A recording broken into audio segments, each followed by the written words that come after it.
इस वीडियो में पढ़ सकते हो क्लास 9 फिजिक्स चैप्टर 4 जिसका नाम है पढ़ सकते गुरुत्वाकर्षण, जिसका हम लोग अति लघु उत्तरीय प्रश्न को हल करेंगे। और यहाँ से मेरे पढ़ सकते हो बोर्ड जो एग्जाम आपका होगा स्कूल में भर भर के क्वेश्चन आता है। तो चलिए शुरू करते हैं। मेरे पढ़ सकते हो फर्स्ट क्वेश्चन है गुरुत्वाकर्षण बल किसे कहते हैं, तो आपको बताना है मेरे प्यार साथियों। तो चलिए जी, तो फर्स्ट का आंसर हम लोग लिखेंगे, बहुत ही सिंपल और बहुत ही सरल है।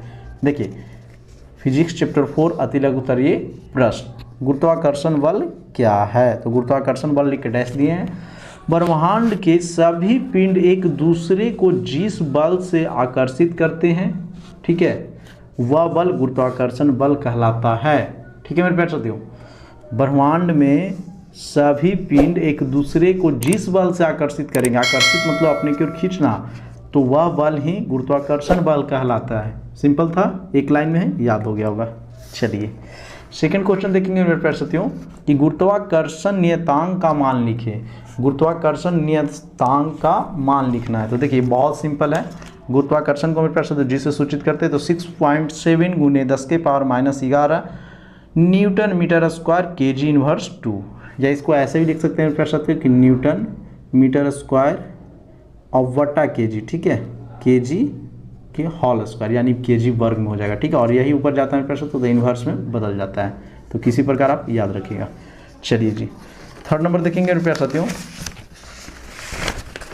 थर्ड नंबर क्वेश्चन है कि पृथ्वी तथा उसकी सतह पर रखी किसी वस्तु के बीच लगने वाला गुरुत्वाकर्षण बल का परिमाण ज्ञात करने के लिए सूत्र लिखे। तो देखिए सूत्र आपको बुक में ही दे दिया गया है। ठीक है, A/G कैपिटल M गुने स्मॉल m बटा R²। ठीक है, चलिए फोर नंबर क्वेश्चन देखेंगे प्यारे साथियों, यदि दो वस्तुएं के बीच की दूरी को आधा कर दिया जाए तो उनके बीच गुरुत्वाकर्षण बल किस प्रकार में बदलेगा। तो उसके में प्यारे साथियों गुरुत्वाकर्षण बल 4 गुना हो जाता है। ठीक है, देखिए यहाँ से आपको नोट कर लेना है। 5 नंबर देखिए प्यारे साथियों, तो 5 नंबर भी आपको पढ़ना है और 5 का भी संकेत यहाँ पे दिया गया है, यही आंसर होगा। बोलिएगा सर इतना छोटा, तो ये अति लघु उत्तरीय प्रश्न है। जब लघु उत्तरीय और दीर्घ उत्तरीय बताएंगे तो आपको खुद पे खुद लगेगा कि हाँ सर काफ़ी ज़्यादा लंबा है। अति लघु उत्तरीय प्रश्न तो 1 नंबर में आता है, और भी खासकर ये सब क्वेश्चन आपको नहीं आएगा। जब भी आपको स्कूल में पूछा जाएगा तो ये फर्स्ट नहीं तो सेकंड। ठीक है, फर्स्ट सेकंड मोस्ट इंपॉर्टेंट है। मेरे प्यारे साथियों खासियत ये है कि आपको बताते चलते हैं कौन VVI क्वेश्चन है जो स्कूल में आ सकता है। 6 नंबर देखिए, पृथ्वी तथा किसी वस्तु के बीच गुरुत्वाकर्षण बल को हम क्या कहते हैं। ये आएगा मेरे प्यारे साथियों 100% गुरुत्व बल। ठीक है, और ये सब आता भी है, आप लोग देखिएगा। चलिए जी आगे देखेंगे मेरे प्यारे साथियों। 7 नंबर मुक्त पतन क्या है। तो जब वस्तुएं पृथ्वी की ओर केवल गुरुत्व बल के कारण गिरती है तब हम कहते हैं कि वे वस्तुएं मुक्त पतन है। ठीक है, चलिए 8 नंबर प्रश्न देखेंगे प्यारे साथियों, मुक्त पतन के त्वरण या गुरुत्वीय त्वरण क्या है। तो देखिए जब कोई वस्तु मुक्त पतन में हो, अर्थात जब कोई वस्तु पृथ्वी के गुरुत्व बल के अधीन गिरती है तो उसके त्वरण को मुक्त पतन का त्वरण या गुरुत्वीय त्वरण कहते हैं। अगर बुक होगा प्यारे साथियों तो आप लोग इसका आसानी से लिख सकते हैं, नहीं है तो आप लोग यहाँ से नोट कर लीजिए। चलिए 9 नंबर देखेंगे प्यारे साथियों, पृथ्वी के ध्रुवों पर गुरुत्वीय त्वरण जी जिसका दिया गया है का मान महत्तम होता है या न्यूनतम। ये सब आपको ऑब्जेक्टिव में आता है 100%। ठीक है, श्योर रहिएगा, तो महत्तम होता है।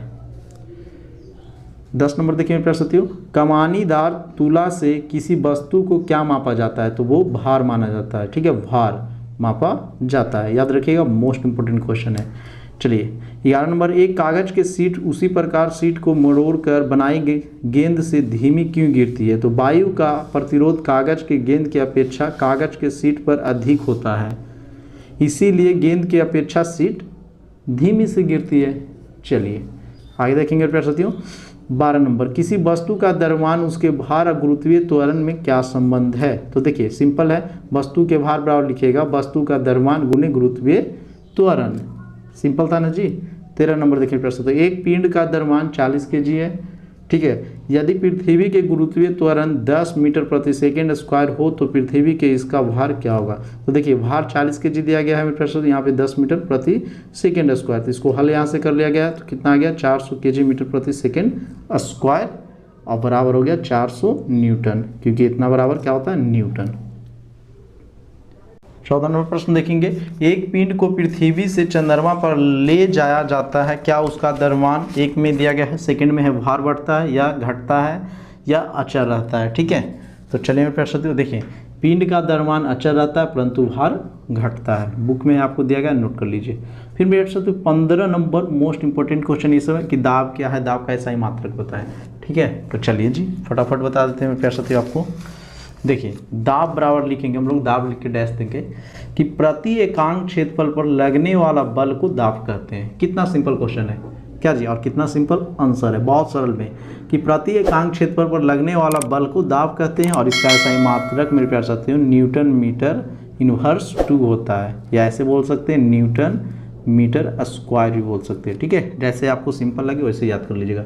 बताइए मेरे प्यारे साथियों, इसको 2 बार आप बोल लीजिएगा ना तो आपको याद हो जाएगा। 16 नंबर प्रश्न देखेंगे, परनोद से आप क्या समझते हैं, इसका ऐसा ही मात्रक क्या होता है। तो आइए इसको भी फटाफट हम लोग जान लेते हैं। 16 नंबर देखिए आंसर में प्रश्न, किसी सतह के लंबवत लगे हुए बल को परनोद कहते हैं। कोई भी सतह पे प्रश्न लंबवत अगर लग रहा है बल तो उसको परनोद कहते हैं। लंबवत मतलब प्रश्न लंबा, ठीक है, ऐसे देखिए। चलिए ऊर्ध्वाधर, मैथ में आप लोग पढ़े होंगे त्रिकोणमिति में, ऊर्ध्वाधर मतलब खड़ा, और इसका ऐसा ही मात्रक प्रश्न न्यूटन होता है, इसका ऐसा ही मात्रक न्यूटन होता है। तो दोनों चीज़ हम लोग लिख लिए। 17 नंबर प्रश्न देखिए, तेज धार वाली कैंची से कपड़ा कम बल लगाने पर ही क्यों कट जाता है। तो ये सब हम लोग घर ही देखे होंगे, अगर कैंची सही से पिजा रहा तो हल्का ही बल देते हैं तो कट जाता है। तो आप अपना भाषा में लिख सकते हैं, तेज धार वाली कैंची की धार तेज होती है, या कह सकते हैं कि उसकी सतह का क्षेत्रफल कम होती है और बल लगने पर अधिक दाब उत्पन्न करता है, अतः कम बल लगाने पर ही कपड़े कट जाते हैं। ये सब तो सिंपल में प्रश्न होते हो, आप अपना मन से लिख सकते हैं, ये सब रटने का चीज़ नहीं है। ठीक है, और ये सब आपको एग्जाम में जल्दी पूछता भी नहीं है, ये सब आपका सिर्फ दिमाग को देखना है।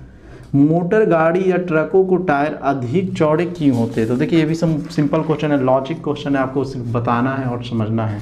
मोटर गाड़ी या ट्रकों के टायर अधिक चौड़े होते हैं क्योंकि इसके वाहन का भार बड़े क्षेत्रफल में वितरित हो जाते हैं और टायर पर दाब कम पड़ता है जिससे फटने से बचे रहते हैं। इस प्रकार लिख लीजिएगा प्रश्न, तो इसका आंसर हो गया।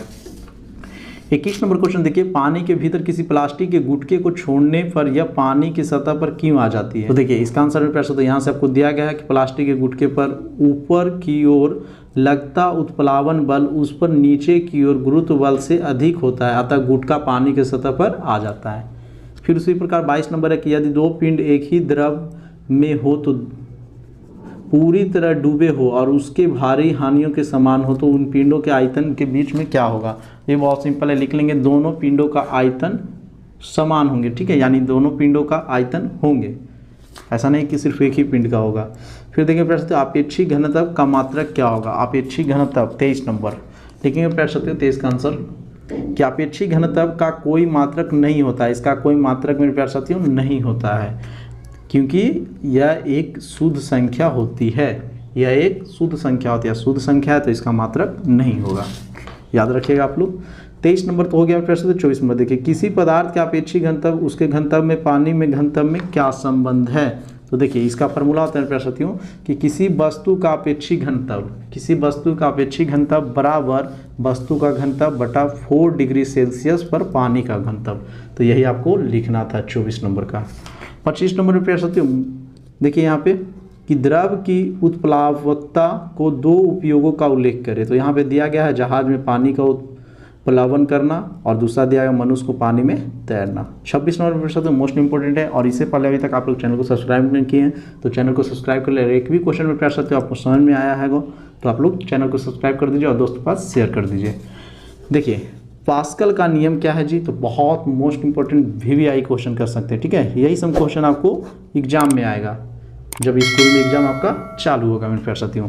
तो बंद द्रव के किसी भाग पर डाला गया दाब, कोई भी मेरे प्यारे साथियों बंद द्रव है, ठीक है, उस पर हम लोग भार अगर डाल रहे हैं तो सभी दिशाओं में समान रूप से संचारित होता है, यही पास्कल का नियम है। ठीक है, और ये हम सर भी ज़्यादा पूछते हैं कि पास्कल का नियम बताओ। तो मेरे प्यारे साथियों इस प्रकार हम लोग 26 क्वेश्चन को हम लोग हल कर लिए। यहाँ 26 नंबर होगा, 26वें क्वेश्चन को हम लोग हल कर लिए।